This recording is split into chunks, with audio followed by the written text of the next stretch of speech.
We each get the war that we deserve. Jean-Paul Sartre said these words during the last World War. Well, the last one to date, at least. History is never done, though. And historians, we kind of invented dwelling on shit. So, John Paul, in a nutshell, is this. There are no real excuses. Ever.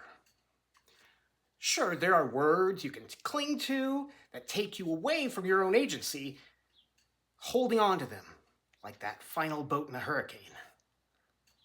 Truth of the matter is, though, that excuses are a dime a dozen, and more often than not, they're really not excuses at all, because none exist. Not if we're honest. Welcome back. I'm CJ and I'm a vlogger. Thanks for watching, and quick reminder to not hit like and sub on low effort brain rot. See, that's the whole point of Jean-Paul Sartre, that he wanted us to know. You make a billion choices by breakfast. The choices, though, those aren't just on us, they are us. What we let in and what we let out. We're not manageable drones here. At least not yet. Hey, bro. It's all on you. Yeah, you. And me. And all of us. Humans are a decision-making creature. From day one, our brains have made choices that we have long since forgotten. But the neural pathways they've built, remember, they really run the show, in all honesty. The you that's you the vast majority of the time. Who you think you are when no one is watching. That's the one I'm talking about now.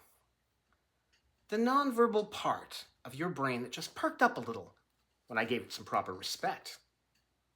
Our brains, our maps, and the topography get a little rough out there. That lightning of the mind has carved a path. Each and every step is a part of that journey. Footsteps from above. The world is not something that happens to you, dear friends. Furthermore, neither are your feelings or your emotions. As part of being a world-class decision maker, this is the utmost important choice, the one right in front of you at any moment, that you'll ultimately focus on your attention. In a very real sense, we are our focus. Eye on the prize, but which one? Choose wisely. We are the totality of all of our decisions, all of them, good, bad, ugly. It's what makes us human. We do this thing where when we win, it's because we're awesome sauce. But when we lose, it's because evil machinations of those that have conspired against us. Well, boys and girls, I'm here to tell you we're the ones that make our own bed, and then we have to lie in it. The rest, just words. Back to Jean-Paul for a second. So then, let's talk a little bit about his background here. Sartre was a writer. In a way, few truly have ever matched that name. He churned out about 20 pages a day, and he lived into his 70s, so you do the math, not my best subject. Deeply political, and a believer that any philosophy must be practical. It's what's called engaged literature. One does not write for prestige or popularity, oh no, and never ever for awards. The man turned down his Nobel Peace Prize in 1964. They don't make them like that anymore. Nope, that's not why he wrote. You see, he was held in a Nazi prison camp, not concentration camp, mind you, but still a life-altering experience. He began his writing at this time. With his book, Being and Nothingness, he builds the framework for his entire philosophy. The occupation of France is what he's really writing about here. He borrows heavily from Heidegger and other German philosophers. These are not his audience, though. Instead, it's his fellow citizens, his fellow Frenchmen. He denounces them for the hypocrisy and cowardice that has been allowed to run rampant in his homeland. It's a historical indictment against them that mean to bring back the dark echoes from the past. What were the reasons why people did terrible things, or did not do brave ones? Why had some turned into rebels, but most would simply sit passively by and even join the foreign occupation? He turned his pen upon this very concept of excuses themselves, the vile corruptive seed that is born from the bile within us all, the darkest region of the heart. Briefly in chemistry for an illustration, we can only achieve new breakthroughs by putting certain elements, oftentimes into extremely stressful conditions. And then as the pendulum swings, we employ heat, pressure, playing with the very fabric of reality. But to claim we know any rule is to openly invite Murphy's Law. We try not to break the law around here. Now, Sartre would have said that the only way to really understand people is no different. You must see them under true stress. Only then are they themselves. Occupation by a foreign power has to be up there in the stress category. Shout out to President Zelensky and the good people fighting for Ukraine. So, what John Paul witnessed during his resistance was this. They almost always have an excuse ready. Among them, chiefly, were helplessness. What can I do? Well, step one, don't give up before the fight. You have to admit your mistakes, or else they will consume you. No one, and I mean no one, is above this fact. Another plea was the argument for innocence. I didn't start this war. I did not vote for this. They aren't coming for me. Yet,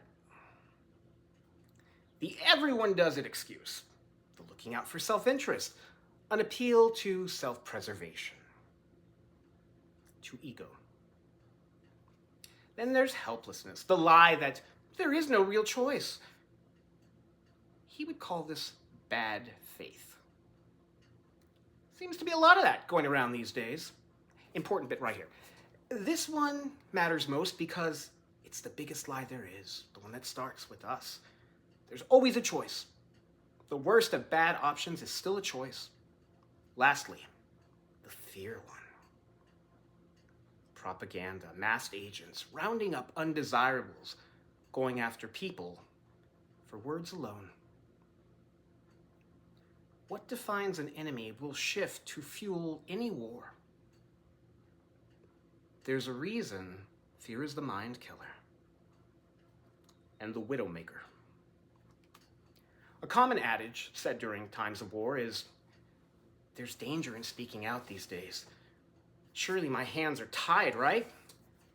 To this, Sartre would simply look them square in the eye and say, in a laconic voice, nope. We are absolutely free. There are no excuses.